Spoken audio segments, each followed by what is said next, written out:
Então aqui muito se fala da efetividade, da coercitividade da multa cominatória, né? E digamos assim, o duelo com relação à vedação ao enriquecimento ilícito, que muitas vezes é tido e é utilizado de forma, a meu ver, até injustificada pela doutrina e pela jurisprudência. Então nós temos aí uma questão que efetivamente na prática nós vemos um grande desafio, né? Um balanço de poderes, de conflito de princípios entre o da efetividade e o princípio do enriquecimento ilícito ou indevido, que muitas vezes a jurisprudência e até a doutrina acabam referindo. A meu ver, o enriquecimento ilícito ou indevido não existe, né? Ele só vai existir se a outra parte, se a parte executada demonstrar justa causa para o descumprimento ou que se tornou impossível o cumprimento da obrigação. Fugindo dessas hipóteses, a parte tendo sido intimada 1, 2, 3 vezes para o cumprimento de uma determinada obrigação e descumprindo ela sem justificativa alguma, o enriquecimento não é ilícito, né? Porque o ilícito é quando tu enriqueceu sem uma justa causa, né? E ali, a meu ver, a justa causa, quando ela não é justificada, não é aplicável o enriquecimento ilícito ou indevido. Pode sim se falar no princípio da proporcionalidade, da razoabilidade, né? Agora, não o enriquecimento ilícito, para os casos em que não se demonstrasse a justa causa ou a impossibilidade jurídica do cumprimento, né? Então aqui nós temos, por exemplo, um julgado da 14ª que reduziu 12 milhões de multa para 100 mil reais. Temos um RESP, que muitas vezes eu acabo utilizando ele como paradigma em casos análogos, né, da ministra Nancy Andrighi, de 2012, onde ele manteve a multa cominatória em 3 milhões de reais, exatamente pela desídia, né, e falta de justificativa para o descumprimento dessa obrigação, né. Temos um outro recurso especial, um agravo regimental, decorrente de recurso especial do STJ, do ministro Raul Araújo, que se reduziu de 2,5 milhões a multa para 117.410. Então há sim a necessidade de fazer essa ponderação, né, para fins de verificar se vai ser aplicado um princípio, né, se ele vai se sobrepor à norma do próprio artigo 537. Né?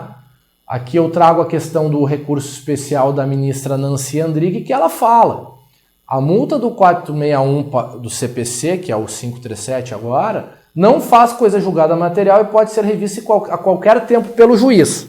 Aqui é uma outra problema que nós vamos ter para fins de análise do 537. Inclusive de ofício, quando se modificar a situação em que foi cominada. Aqui havia uma peculiaridade que ela admitiu a possibilidade de se alterar esse valor a partir da modificação da situação de fato.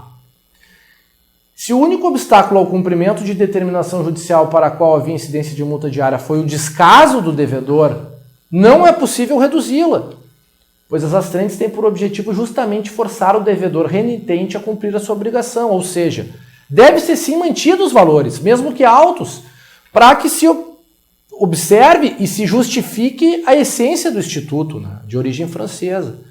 Né? Porque se a cada vez que a parte descumprir, lá no processo executivo se verificar que vai se reduzir de forma muitas vezes abrupta a multa, e muitas vezes se limitando ao valor da obrigação principal, vai se perder a eficácia da coercitividade da multa. Né? Então, vamos para o 537, parágrafo 1º, que ele trata de uma outra questão interessante, né? Que a multa ela pode ser fixada de ofício ou a pedido da parte, né? E ela vai poder ser modificada o seu valor ou a periodicidade da multa vincenda ou excluí-la. Então aqui nós temos que ter muito cuidado que o artigo fala que somente é possível se alterar a periodicidade ou o valor da multa vincenda. Ou seja, ele está querendo nos dizer que a multa vencida, consolidada, não seria passível de alteração do valor. Então isso aí já, digamos assim, contraria aquela questão de flexibilização da coisa julgada, que o Código de 73 previa, que o magistrado, desembargador, um ministro, a qualquer tempo, entendendo pelo princípio da razoabilidade ou do enriquecimento ilícito, ele teria autorização, a possibilidade, esse poder mesmo de ofício de alterar esse valor. Então eu quero ver na prática como é que a jurisprudência vai entender essa questão.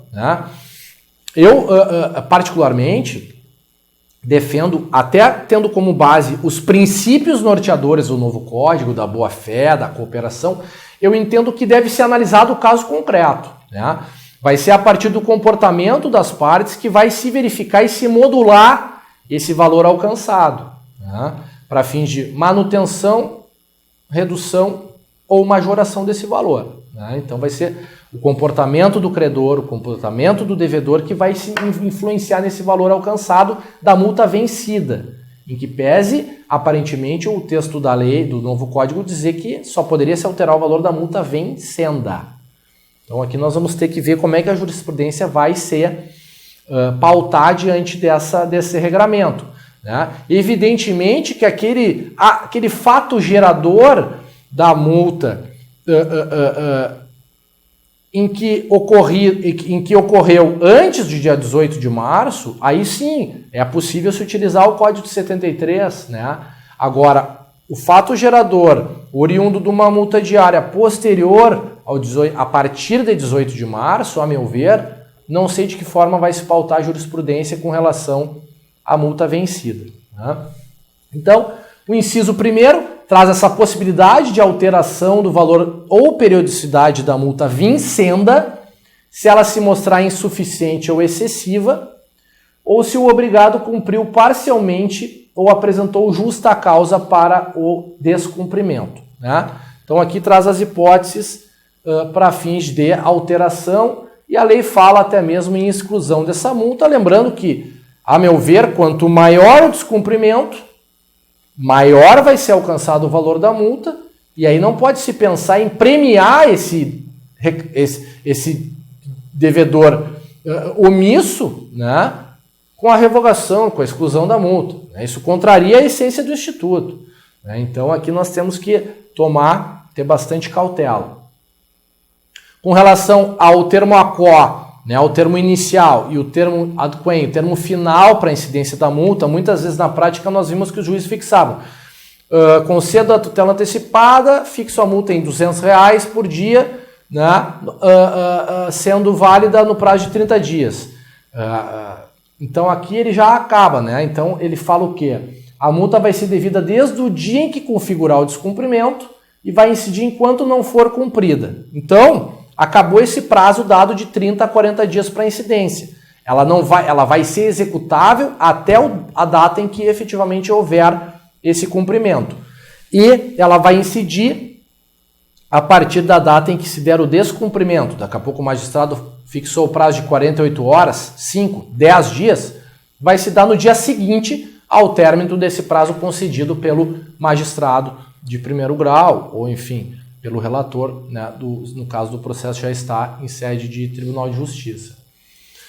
Há uma orientação no 537 quanto ao valor no momento de fixação da multa. Ele deve ser compatível e suficiente com a obrigação, com o valor da obrigação. Então aqui nós não podemos nos confundir, porque ele está dando uma orientação para o momento de fixação do valor da multa. Ela tem que ser compatível e suficiente com a obrigação principal. Isso não significa que o valor final, o quanto final alcançado pela multa deve ficar restrito ao valor da obrigação principal. Uma vez que essa questão da limitação do valor da obrigação principal muitas vezes é aplicada para cláusula penal, por o artigo 402 do Código Civil, que difere totalmente da multa cominatória. Então, é mais um critério norteador para o magistrado no momento de fixação, e não para quando a multa alcançar um valor já consolidado. Também se fala da questão, a título de critério, uma crítica que não pelo fato de não constar no artigo, né, que se leve em consideração a capacidade econômica do devedor da obrigação. Né? A meu ver, deveria sim constar como critério essa capacidade econômica do devedor da obrigação. Né? Acrescido do fato de que, até o professor Marinoni fala muito nessa questão, junto com o professor Mitidiero e o Sérgio Cruz Arenhardt, a possibilidade de que, mesmo que o código não preveja, né, que a multa pudesse ser fixada de forma gradativa. Daqui a pouco o juiz, no primeiro momento já que vai fixar essa multa, fixaria R$100 até o 15º dia, R$500 do 16º dia em diante. Já se prevê, já se evita a necessidade de manifestação para intimar, pedindo, informando o descumprimento, que saísse um novo despacho fixando a multa. Né? Então isso tudo é importante, né, tratar a questão da possibilidade da própria multa, né, dos critérios para fins de fixação dessa multa, que agora não há prazo final para incidência. Então se vê que a revisão do valor ou periodicidade seria para o futuro, né? A revisão do valor vencido pode-se entender que seria passível desde que demonstrado o cumprimento parcial, né? Ou a questão da impossibilidade jurídica do cumprimento dessa decisão, mas é uma questão que acredito que a jurisprudência vai ter que começar daqui a pouco a demonstrar o seu entendimento sobre essa questão. Né? Beneficiário da multa, né? Antes estava a multa que era do 461, 461A, ela tinha uma grande, digamos assim, um grande debate sobre o beneficiário dessa multa. Né? Alguns entendiam, com base até no direito alemão, que a multa poderia ser destinada ao Estado, ao poder público. Isso até foi referido no projeto de lei do novo Código, num primeiro momento, né, de que, tal como no direito português, a multa seria destinada até o limite do valor da obrigação principal para o beneficiário, para o credor, e o saldo, a diferença, iria para o Estado, para o município ou para a União. Ao final, né, se definiu que o beneficiário seria o próprio credor, tal como previsto no parágrafo 2º. Então acabou com a discussão. O beneficiário é o credor da obrigação. Tá? A turma recursal, o Juizado Especial de Pequenas Causas, ele tem um entendimento próprio, que até é formulado na súmula 26, que seria possível a destinação parcial das astrentes ao FECOM, que é o Fundo, né, Estadual dos Consumidores. Então eles entendem que parte do valor da astrente seria destinado para o fundo e parte para o beneficiário, né, para o próprio credor. Né? Então aqui, o próprio dia 20 de novembro, antes da vigência do novo código, ele trazia essa questão de que iria 50% para o credor e 50% para o próprio fundo. Né? E o que mais me assusta, né, eu confesso para vocês, é que eu fui fazer a consulta de como é que estava essa questão ante a vigência do novo código e trago para vocês esse acórdão da turma recursal de 22 de março de 2016, após a vigência do novo código, em que eles permanecem, né, direcionando metade do valor ao fundo, mesmo prevendo no 537, parágrafo 2º, que agora o beneficiário é o próprio credor da obrigação. Mas vamos ver como é que isso aí se vai ter alguma reclamação diante desse entendimento que contraria o código, né? Como é que vai se pautar o nosso tribunal, inclusive o nosso STJ, né? Com relação a essa questão. Né? Então aqui eu trago para vocês como é que seriam, né, as diferenças, né, no processo civil com relação ao direito francês, o português, o alemão e ao direito anglo-saxão. Né? Então, aqui a gente tem a questão dos beneficiários, né? No processo civil brasileiro, o credor, tal como no direito francês. Direito português, metade para o Estado, metade para o credor.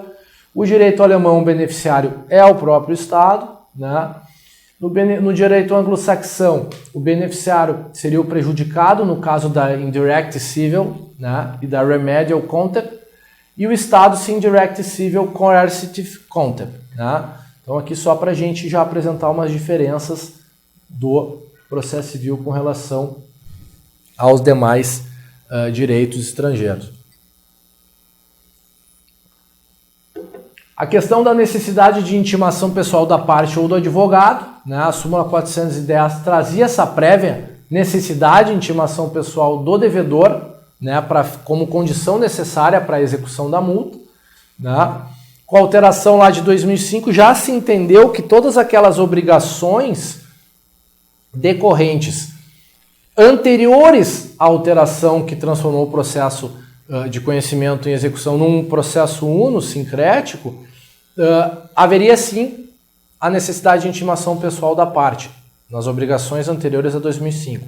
A partir dessa lei de 2005, já se interpretou que não, que poderia ocorrer a intimação pessoal na figura do advogado. Mas essa é uma outra questão também que é uma grande controvérsia e se identifica muitas vezes que, efetivamente, o próprio STJ ele tem um entendimento dividido. A primeira e a segunda turmas entendem da possibilidade da intimação do advogado, enquanto a terceira e quarta turmas entendem ainda pela necessidade pessoal da parte, né?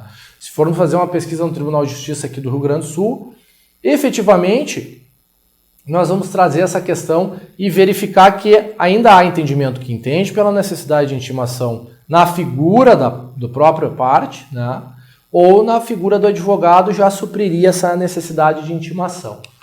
Então, né, a meu ver, com o novo código, está revogada a súmula 410, sendo possível a intimação na figura do advogado, conforme lá o artigo 513, parágrafo 2º, inciso 1º das disposições gerais.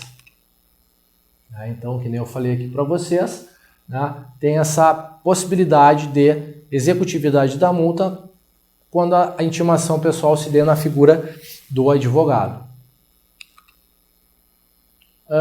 Um novo debate surgiu também com o novo código, né, ele revoga a súmula 372 do STJ, né? Naquelas ações de exibição de documentos, se consolidou um entendimento sumulado de que não era mais possível a fixação de multa decorrente de uma antecipação de tutela, um dever de exibição de documentos.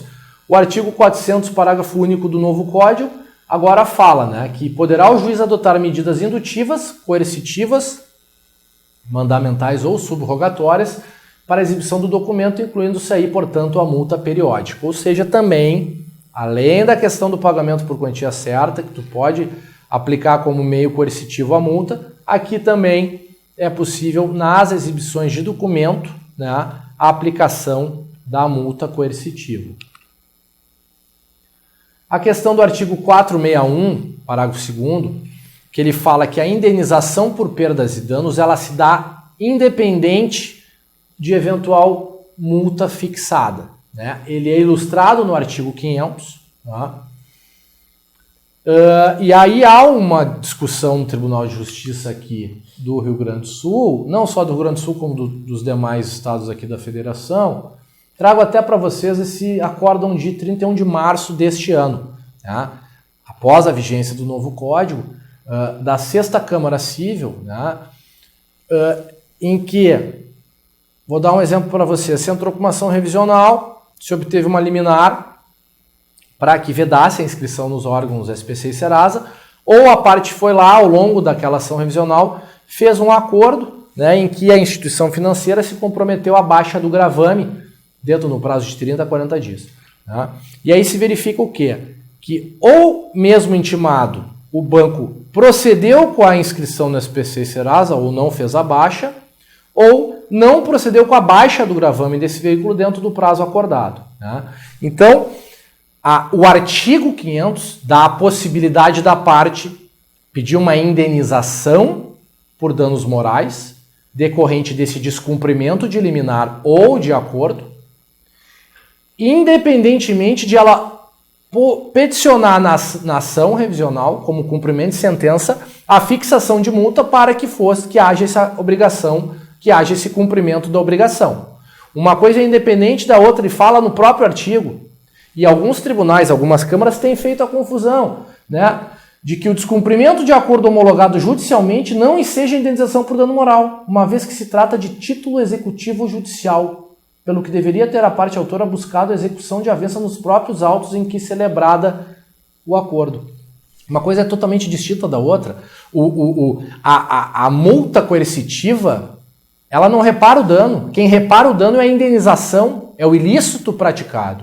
Então nós temos a natureza da multa, que é coercitiva, e da indenização, que é compensatória, né? Então muitas vezes há essa confusão, e uma coisa é independente da outra, né? Então a parte pode postular uma indenização onde vai se discutir, daí sim, se esse dano seria em ré ipsa ou não, e ao mesmo tempo vai se postular essa multa que coaja que a parte cumpra com aquela determinação judicial, né?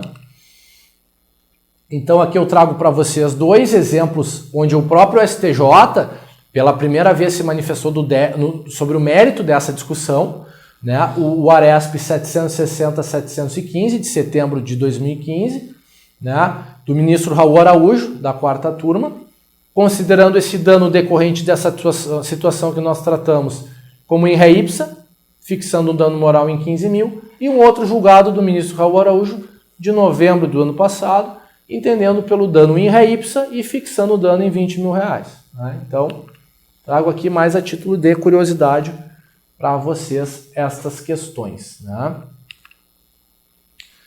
Faço uma indicação da leitura de um artigo, né, que eu consegui agora fazer a publicação dele em janeiro agora de 2016, na Repro, né, na Revista de Processo, de janeiro, número 251, está lá o artigo que traz toda essa pesquisa doutrinária e jurisprudencial, né, as astrentes e as perdas e danos, uma análise da autonomia dos procedimentos previstos no artigo 461 do Código Revogado, artigo 500 do novo Código, como garantia lógica e harmônica do sistema processual, né, demonstrando que um instituto é totalmente diverso, independente e cumulável com o outro, das astrentes e das perdas e danos.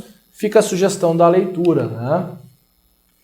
Então agora vamos passar para a segunda parte, né, da execução de título extrajudicial.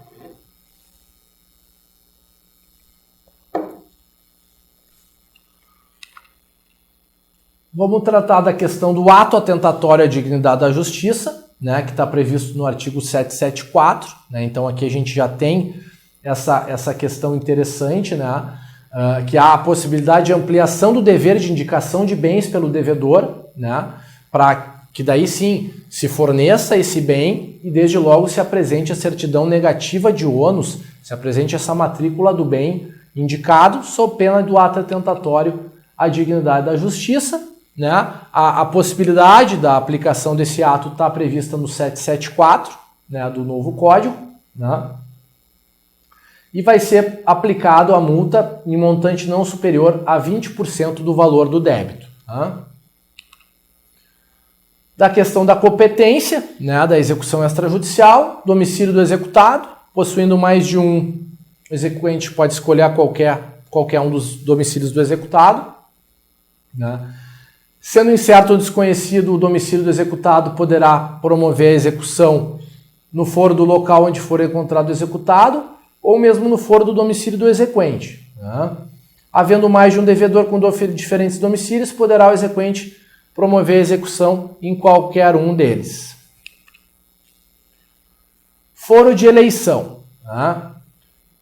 Agora traz o novo código a previsão, né, da possibilidade do foro de eleição, né, desde que ela é tida como válida e eficaz, essa cláusula, a competência também vai poder ser do foro de eleição determinado pelas partes. Foro do lugar em que se praticou o ato ou ocorreu o fato que deu origem ao título, né, em caso, por exemplo, onde o título executivo foi constituído, né, ou, por exemplo, algum acidente, alguma questão de acordo extrajudicial, sempre a competência é o foro onde se configurou aquele título, né? Foro das situações de bens do executado também, naturalmente, pode-se optar por aquele foro como competente. Os atos executivos, previstos no 782, né? A requerimento da parte, o juiz pode determinar a inclusão do nome do executado em cadastro de inadimplentes, né? Então, aqui a gente tem essa possibilidade tanto para cumprimento de sentença, né, quanto para execução de título extrajudicial, a inclusão do nome do executado nos órgãos restritivos de crédito, né? Efetuado o pagamento ou garantida essa execução, automaticamente se cancela essa negativação do executado. Agora também tem no capítulo 4 uma novidade, né, que é a questão de se entender como título executivo extrajudicial a questão das contribuições condominiais ordinárias e extraordinárias, que antes não eram previstas, né, como título executivo, havia necessidade da ação de conhecimento, agora é um título executivo também extrajudicial. Instrumento de transação referendado por conciliador ou mediador credenciado pelo tribunal. Né? Fundamental perceber que um instrumento de transação ainda não homologado seria um título executivo extrajudicial, mas se já homologado, aí sim ele passa a ser um título executivo judicial. Tá? O artigo 785 traz uma inovação sobre a existência de título executivo extrajudicial, não impede a parte de optar pelo processo de conhecimento ao invés de entrar com a execução extrajudicial. Isso era aquelas, muitas vezes que, às vezes a parte tinha dúvida entre propor uma ação de cobrança ou uma monitória ou até uma execução extrajudicial, em que ela optava por um procedimento e a parte lá, ré, digamos assim, ia lá e dizia, olha, ela tinha um título executivo extrajudicial, ela não teria por que entrar com uma ação de conhecimento, o processo era extinto e a parte teria que daí entrar com uma execução. Então agora fica a critério da parte, né, se ela quiser daqui a pouco ter uma possibilidade de produzir uma instrução probatória maior, ela opta pela ação de conhecimento, né, e se entender que o título executivo já está pronto para ser executado, faz a execução extrajudicial. Responsabilidade patrimonial, né? São sujeitos à execução os bens, inciso 4º do 790, cuja alienação ou gravação com ônus real tenha sido anulada em razão do reconhecimento em ação autônoma, a famosa pauliana, de fraude contra credores. Né? Então foi aperfeiçoada a redação desse inciso 4º, né? Inciso 6º, desculpe, e o inciso 7 fala do responsável nos casos de desconsideração da personalidade jurídica. Então aqui nós temos a questão, né, desconsideração da personalidade jurídica, já tendo um capítulo próprio destinado a ela no novo código, né, como incidente, né, sendo possível inclusive se pedir a inclusão do sócio ou da empresa, no caso de se tratar de desconsideração inversa, né, então há também já essa previsão, né, de que está sujeita à execução os bens do responsável, do sócio da empresa, no caso de desconsideração da pessoa jurídica. Fraude à execução é tratada no 792, né, que é importante nós fazermos algumas considerações, né, menção expressa a hipótese de fraude à execução na hipótese de alienação ou oneração de bens e cujo registro tenha sido averbada a pendência de processo ou ato de constrição.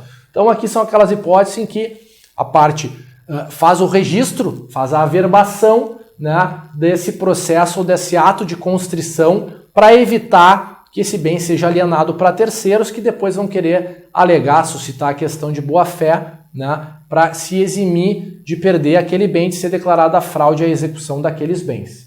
Né? O ônus agora é do terceiro adquirente desses bens, em provar a adoção das cautelas necessárias na aquisição do bem, nas hipóteses de bem não sujeito a registro público próprio. Né? Então o dever agora do ônus do terceiro adquirente, né, de demonstrar que adotou todas as cautelas necessárias. Definição do momento pelo qual vai se configurar essa fraude à execução, né, com a citação da pessoa jurídica, né, qualquer alienação de bens, mesmo os dos sócios, já vai ser tida como ineficaz no caso de se verificar depois, posterior desconsideração da personalidade jurídica. Direito sempre ao adquirente desse imóvel, como terceiro de boa-fé ou contraditório, né? O Código traz inúmeras passagens de fim de se garantir o princípio do contraditório, da não surpresa, né? E aí assim vai ser a intimação para a oposição de embargos de terceiro e não mais mera petição. Então agora vai se dar o procedimento através dos embargos de terceiro. Né? Processo de execução em geral. A inicial executiva obedece os mesmos critérios do cumprimento de sentença, né? Vai se escolher a espécie de execução, os nomes CPF, CNPJ e desde logo a indicação de bens. Aí o índice de correção, atualizações, eventuais valores amortizados, né? Já desde logo para facilitar eventual impugnação, né? Eventual embargos à execução. Incumbe ainda ao exequente proceder à averbação em registro público, ônus do credor, do ato de propositura da execução e dos atos de constrição. Então aqui era o antigo 615A, né? Que a parte daí poderia fazer um registro do trâmite daquela execução na matrícula do bem. Agora, né, é uma obrigação do exequente de se proceder com essa execução, com esse registro do trâmite dessa execução na matrícula para que evite posterior alegação de boa-fé de terceiro. Né? O prazo para emenda dessa execução extrajudicial, previsto no 801, foi alterado de 10 para 15 dias.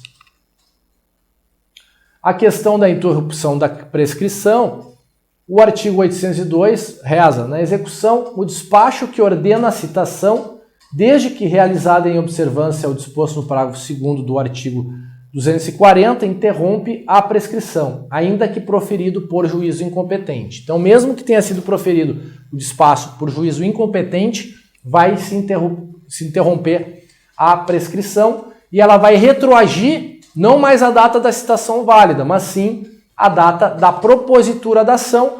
Aí não fica aquela discussão de que o processo só não foi declarado prescrito pela demora na realização dos atos judiciais, da demora na elaboração do mandado de expedição de citação, intimação, né? Então agora retroage, né, a questão para a propositura da ação. Execuções e obrigações de fazer ou não fazer, do 814, também, né, traz a previsão da aplicação da multa cominatória, né, mesmo no título de executivo extrajudicial, né, desde que o momento que o magistrado já faz o primeiro despacho, ele já vai fixar a multa por atraso de cumprimento da obrigação, e se esse valor já estiver previsto no título e for excessivo, o juiz vai poder fazer a sua modulação, a sua redução, de acordo com o parágrafo único do novo Código. Né? Se o exequente quiser executar ou mandar executar sob sua direção e vigilância as obras e os trabalhos necessários à realização da prestação, terá preferência em igualdade de condições de oferta em relação ao terceiro. O direito de preferência deverá ser exercido no prazo de 5 dias após aprovada a proposta do terceiro. Né? Então, o exequente vai ter igualdade de condições oferecidas por um terceiro em ele mesmo de monitorar, né, de dirigir, fazer a vigilância sobre esses trabalhos necessários à realização da obra. Né? Então, ele vai ter daí o prazo de 5 dias para exercer esse direito de preferência. Né? Das execuções por quantia certa, né? A expropriação consiste em adjudicação, alienação, apropriação de frutos e rendimentos da empresa ou de estabelecimentos de outros bens. Né? Então, houve aqui a unificação dos conceitos da alienação por iniciativa particular e arrematação, permanecendo só alienação no inciso 2º, né? Redefinição do usufruto como meio expropriatório, voltando a se fazer referência à apropriação dos frutos e rendimentos da empresa. Né? Também tem essa possibilidade de título, digamos assim, de fase expropriatória final, os frutos e rendimentos decorrentes da empresa. Questão dos honorários advocatícios para execução extrajudicial do artigo 827, né? 10% tão logo haja o primeiro despacho. Esse percentual é reduzido para 5% se o pagamento ocorrer dentro do prazo de 3 dias, né? E ele pode ser majorado para até 20%, né? Em duas hipóteses.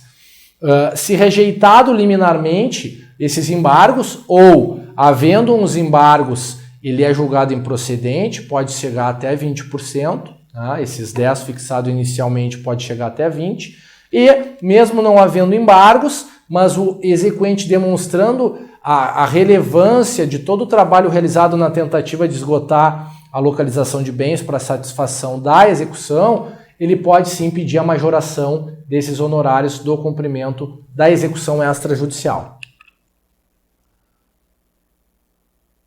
A questão de que o exequente pode obter a certidão para fins de que haja essa restrição, seja em bens imóveis quanto no próprio Detran, por exemplo, de algum veículo, né, para fim de averbar, né? Então, logo a ação seja distribuída, já se pode fazer essa averbação.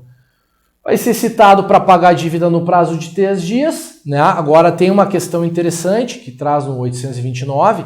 Recebeu a citação, tem 3 dias para pagamento. Não se considera mais da juntada do mandado nos autos do processo para se contar esse prazo de 3 dias. Recebeu a citação, 3 dias para o pagamento dessa dívida, né?